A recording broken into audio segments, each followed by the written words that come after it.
How has working with AMC and Coach Hume improved your fighting?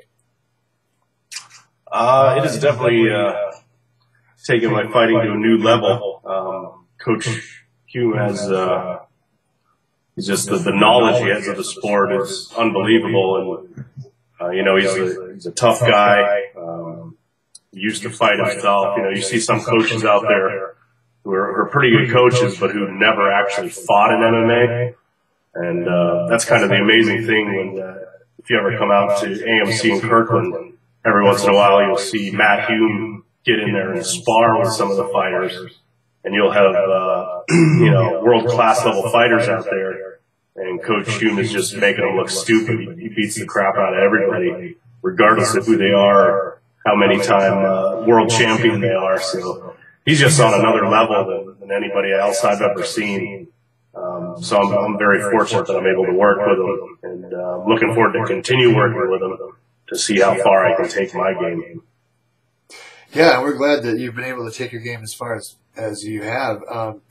Going kind of on that note, when you lost to Jason Brills earlier, was it UFC 188 or something like that? Yeah, 88. The UFC did not renew your contract. What was that like for you? Did you ever consider just hanging it up? No, I knew even when I got cut at that point that I would be back in the UFC, and I was willing to fight wherever I had to make that happen. I knew that I would have to string some wins together. Definitely couldn't lose outside the UFC. I knew I had to get a streak going to get back in. But ultimately, I knew I would get back into the UFC, and that's what happened. So that's an interesting point. In order to knowing that you had to have a streak, you could not lose a fight. Do you have to pick and choose where it is you go and where you fight, or did you just go wherever, or how did that work for you? My manager sets up my fights, and obviously he knew, just because he's been involved with the sport for so long, he knew what it would take to get back in the UFC, and obviously that's what he wanted for me. So we went to some different leagues, and I won 3 fights in a row, finished all 3 guys. So the UFC was paying attention, and then we had an opportunity to get back in, and we jumped all over it. Yeah, you won those fights in a pretty dominant fashion. From the standpoint of just a professional, were those wins as satisfying as any win you would have had it been the UFC or any organization, or was there a difference? Well, for me, there's kind of 2 parts to that. At the time, obviously, I knew what it would take to get back to the UFC, and that meant winning those fights. So at that time, that was like the most important fight. It was the one right in front of me. Even though it wasn't in the UFC, I knew I had to win it to get back to where I wanted to be. But the other part of that is winning a fight in the UFC I can't even describe the feeling. It's, the pinnacle of sport. There's nothing higher. It's like the NFL or whatever you want to liken it to. The UFC is the biggest fighting venue that we have for fighters today. So to go in there and be successful, your training pays off, everything comes together and you get the victory. That's the ultimate. That's the best feeling in the world.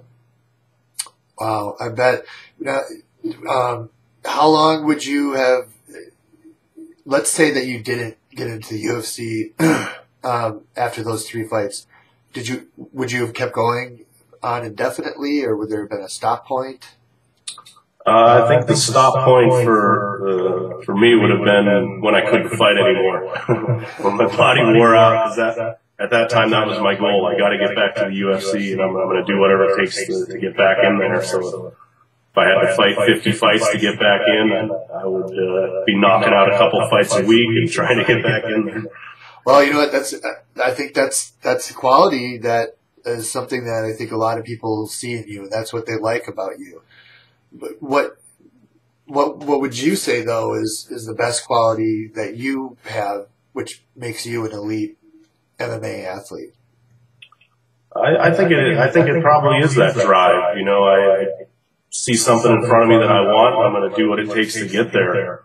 You know, and with fighting, it comes down to having a lot of discipline. I think that's the other thing I have is, you know, if need be, or whatever the situation is, obviously if I'm not training for a fight, I can be kind of undisciplined with my diet, and, you know, I'm throwing down whoopie pies and changing sorts of things. But, you know, when it comes time to get disciplined, I can flip the switch in my mind and be very disciplined and very dedicated and very goal oriented and do what it takes to be successful. And I think all of those qualities are what you need to be successful in fighting. Absolutely. Now, it looks like, I mean, with all of that, it seems you probably don't have a lot of free time. I mean, I believe you like to hunt. Is that, you want to explain a little bit more about hunting, or do you have other hobbies that you do in your free time? Well, all of my hobbies kind of fall together. I love anything to do outdoors.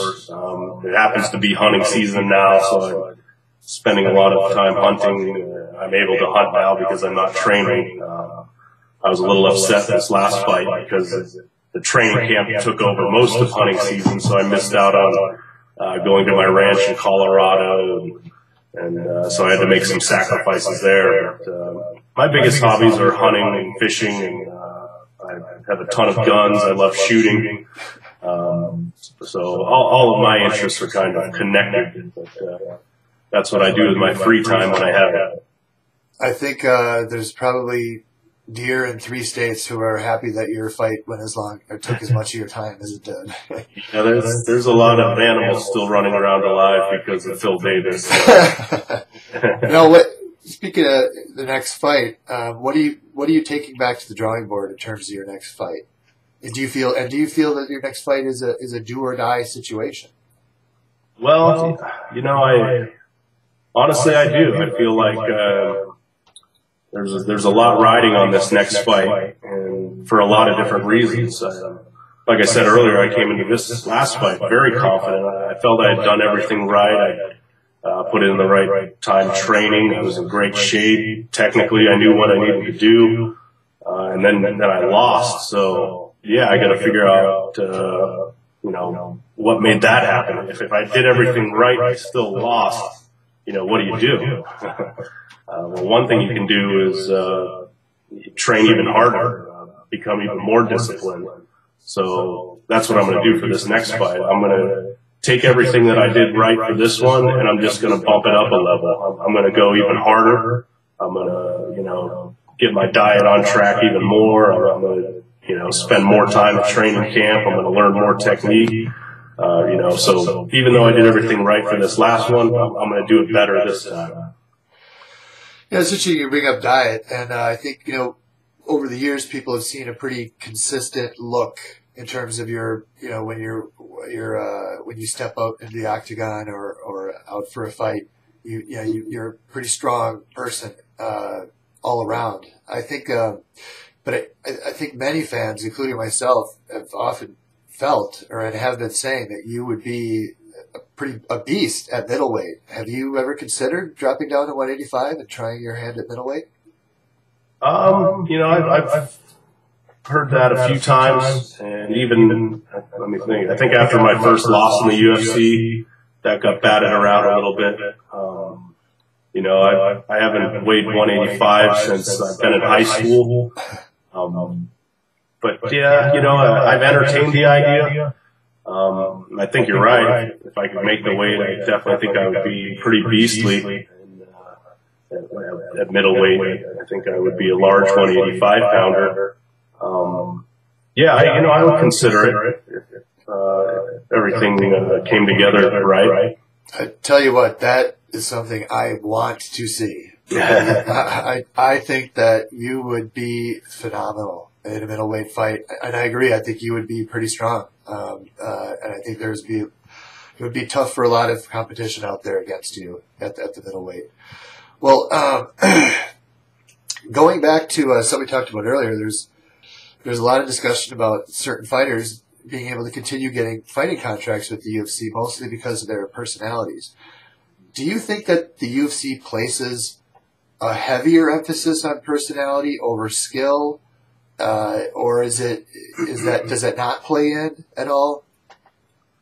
Well, there's certainly, you should have some personality, or I guess the bottom line is, gear is, even though it's very real fighting, very combative and violent, it's still sports entertainment.